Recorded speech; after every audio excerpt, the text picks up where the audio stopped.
Hello दोस्तों। जो होता है हमेशा अच्छे के लिए होता है और जो होगा भविष्य में वो भी अच्छा ही होगा। कई बार हम बहुत ज़्यादा ही अपनी लाइफ को लेकर सीरियस हो जाते हैं कि जैसे ही हमारे साथ कुछ बुरा हुआ तो हम उदास हो जाते हैं और पल भर में जब कुछ अच्छा होता है तो हम खुश हो जाते हैं। हमारे विचार बहुत ही जल्दी बदल जाते हैं। हम ये नहीं सोचते कि जो भी हमारे साथ घटित हुआ वो हमारे लिए अच्छा होगा या बुरा। हमारे साथ घटी घटना का भविष्य में हम पर क्या प्रभाव पड़ेगा ये हमें खुद पता नहीं होता। लेकिन दोस्तों, आज ये कहानी आपको कठिन परिस्थितियों में धैर्य का महत्व सिखाएंगी। एक समय की बात है, एक गांव में एक किसान रहा करता था। उसके पास एक बहुत ही सुंदर घोड़ा था। उसे अपने घोड़े पर बहुत ही गर्व था, जो किसान की कमाई का एकमात्र जरिया था। अपनी इस कमाई से किसान अपना पेट भरता था। लेकिन एक दिन किसान का घोड़ा जंगल में भाग जाता है। उसके भागने के बाद उसके पड़ोसी उसके घर आकर उसे कहते हैं कि हे भगवान, तुम्हारा घोड़ा जिस पर तुम्हें बहुत ही गर्व था वो तो भाग गया। उसको समझाने लगे कि उसके साथ बहुत ही बुरा घटित हुआ है। लेकिन उनका जवाब सुनने के बाद किसान बड़ी सहजता से उन्हें कहता है कि हाँ, किसान कहता है कि हाँ, मेरे साथ शायद बहुत बुरा हुआ। फिर अगले दिन शाम को किसान का घोड़ा वापस आ जाता है। लेकिन सिर्फ घोड़ा ही वापस नहीं आता, बल्कि अपने साथ 3 जंगली घोड़े भी लेकर आता है। ये देखकर उसके पड़ोसी उसके घर आते हैं और किसान से कहते हैं कि तुम्हारा घोड़ा वापस आ गया, ये तो बहुत ही अच्छी बात है, और शायद और साथ में 3 जंगली घोड़े भी लाया। आपकी किस्मत बहुत ही अच्छी है। किसान बहुत ही खुश हुआ, उनकी तरफ देखा और फिर उनको जवाब दिया, साधारण रूप से कहा, हाँ शायद। कुछ दिनों बाद किसान का बेटा उसी जंगली घोड़ों में से एक को काम के लिए उपयोगी बनाने की कोशिश कर रहा था।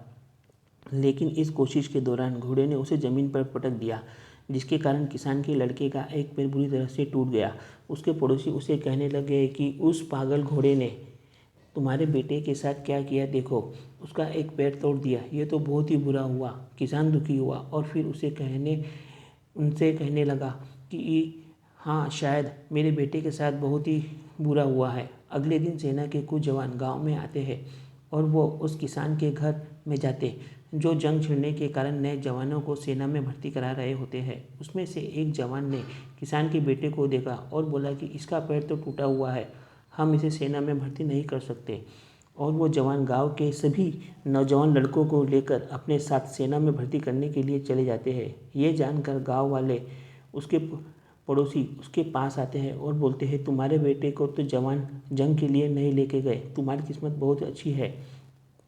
इस आखिरी बार भी किसान ने सबको बड़ी सहजता से एक ही जवाब दिया, हाँ शायद। तो दोस्तों, इस कहानी से ये सीख मिलती है कि जिस तरह किसान के भावों में परिवर्तन परिस्थितियों के कारण होता है, बुरी परिस्थितियों में वो नकारात्मक हो जाता है और अच्छी परिस्थितियों में वो सकारात्मक। इन नकारात्मक और सकारात्मक परिस्थितियों के बीच के समय में धैर्य रखना बहुत ही ज़रूरी होता है। इस कहानी से हमें ये भी प्रेरणा मिलती है कि हमारे लिए चीज़ों को नकारात्मक ढंग से सोचने में ज़रा भी समय नहीं लगता। जब भी कुछ हमारे साथ अनुकूल नहीं होता तो हम उसे बुरा ही समझते हैं। लेकिन सच बात तो यह है कि कोई नहीं जानता कि हमारे साथ घटी हुई घटना वो बुरी है कि अच्छी। इसलिए दोस्तों, हमारे बड़े बुजुर्ग सही कहकर गए हैं, जो होता है अच्छे के लिए होता है और जो होगा भविष्य में वो भी अच्छा होगा। ये छोटी सी लाइन हमें बहुत ही कुछ सिखा जाती है और ये बातें हमें कभी भी नहीं भूलना चाहिए। तो दोस्तों, मेरी कहानी आपको कैसी लगी कमेंट में ज़रूर बताएं। कहानी पसंद आए तो चैनल को लाइक और सब्सक्राइब करना ना भूलें दोस्तों।